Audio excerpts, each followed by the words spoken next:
Great. Well, thank you, Tsukuru, and greetings to all of you wonderful activists on this special day. You see the shirt that me and my wife, Marissa, are wearing here at our home in Santa Monica, California.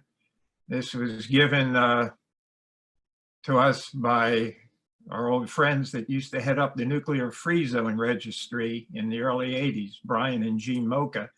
And it says in different languages, let's make the world a nuclear free zone.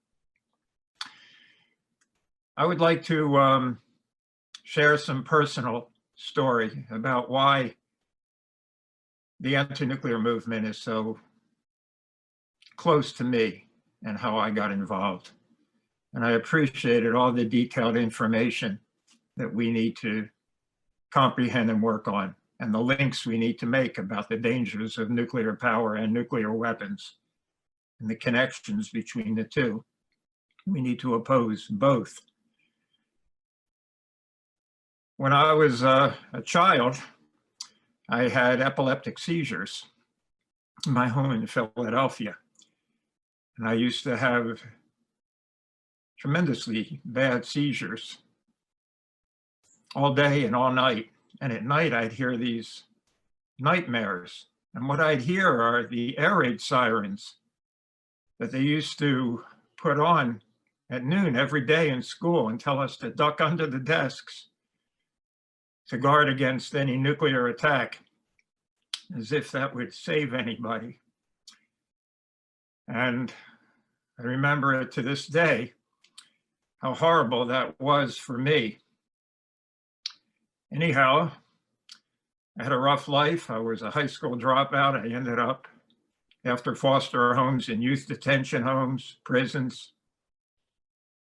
And then I came out to California to try to change things, but I got involved, unfortunately, in drugs and more crime. And after 18 hospitalizations and 5 suicide attempts later, I was lucky enough to get involved in the anti-nuclear movement, the peace movement, and the environmental movement with a group called the Alliance for Survival.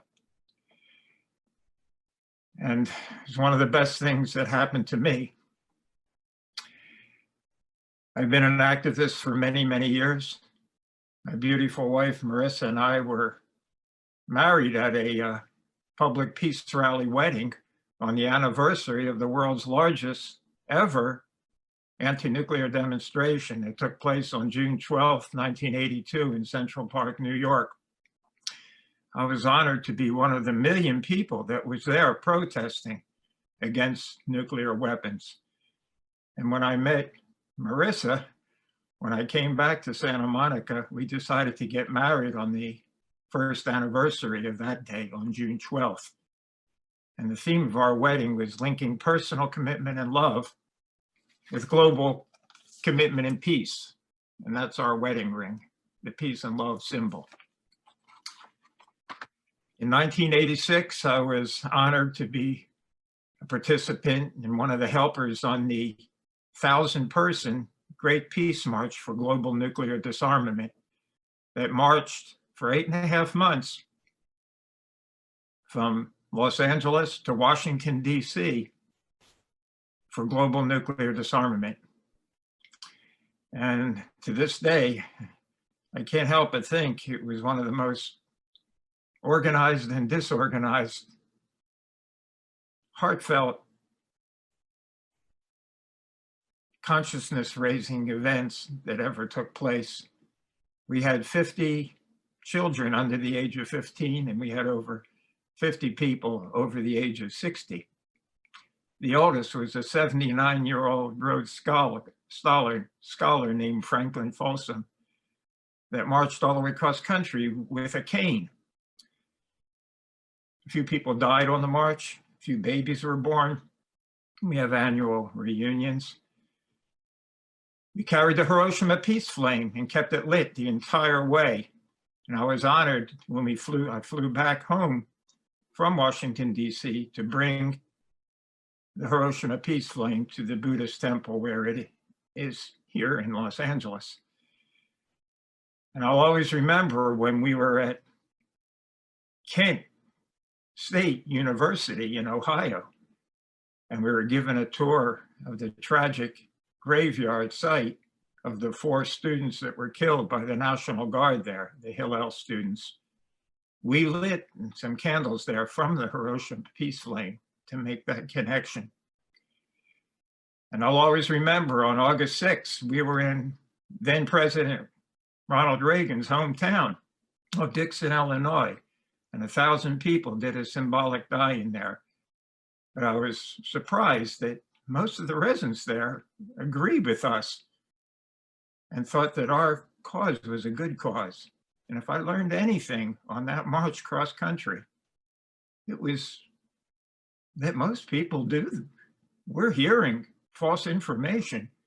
Most people know that nuclear weapons are a complete danger. They know that we need to help our environment for the future of our children.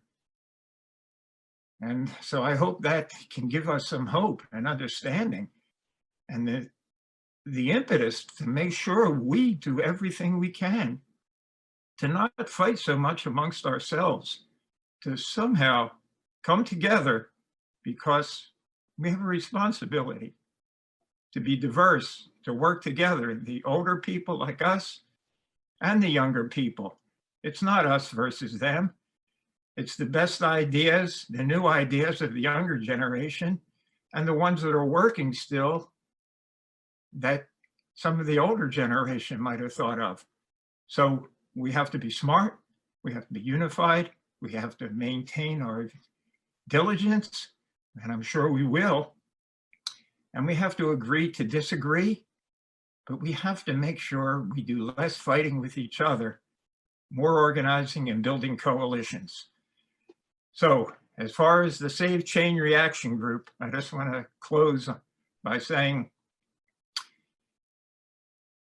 in 2010, I read an article by a wonderful reporter then named Bob Poole, that this wonderful 26-foot tall peace sculpture that the late 3-time Pulitzer Prize winner, political cartoonist for the Los Angeles Times had created and built, was being threatened to be removed by the city of Santa Monica. And I thought, wow, this is crazy. We had worked so hard to get it approved. I had met Paul Conrad back in 1990. He had gotten a $250,000 donation from the late Joan Kroc, who was involved with the McDonald's Foundation, who gave away billions of dollars to public television and public radio and so many good causes, including anti-nuclear causes. She helped with the Great Peace March, and she was investing $250,000 for Paul Conrad to build this controversial, unique, and yet important peace monument. And he inscribed at the base of it, and it's still standing because the community did save it. He inscribed it saying, "This is a statement of peace. May it never become an epitaph." And it's made of chains, and it looks like a mushroom cloud. And it might be scary, but it gives an opportunity for parents to talk with school children and them to talk amongst themselves about nuclear war and what it means.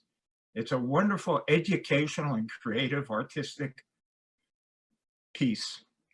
It's now a landmark. It was unanimously proclaimed a Santa Monica landmark.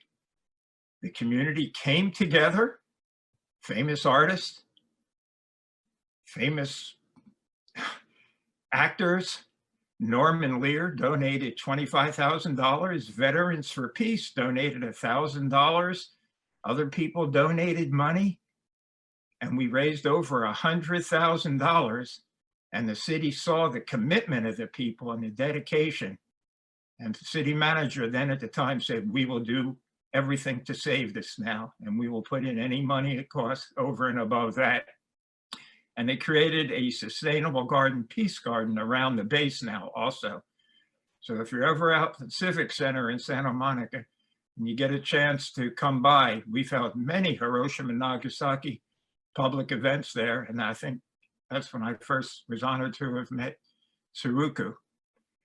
And a lot of people spoke there, people from Veterans for Peace, the late Blaise Bonpane, who I'm sure we all know, and many, many other peace and anti-nuclear activists. So I just want to close and say thank you so much. This day, August 6th and August 9th, are always so special to me and so meaningful that I don't even know what to say. It's almost impossible to conceive of such an atrocity happening and how much we have to make up for that and make sure it never happens again. So thank you very much.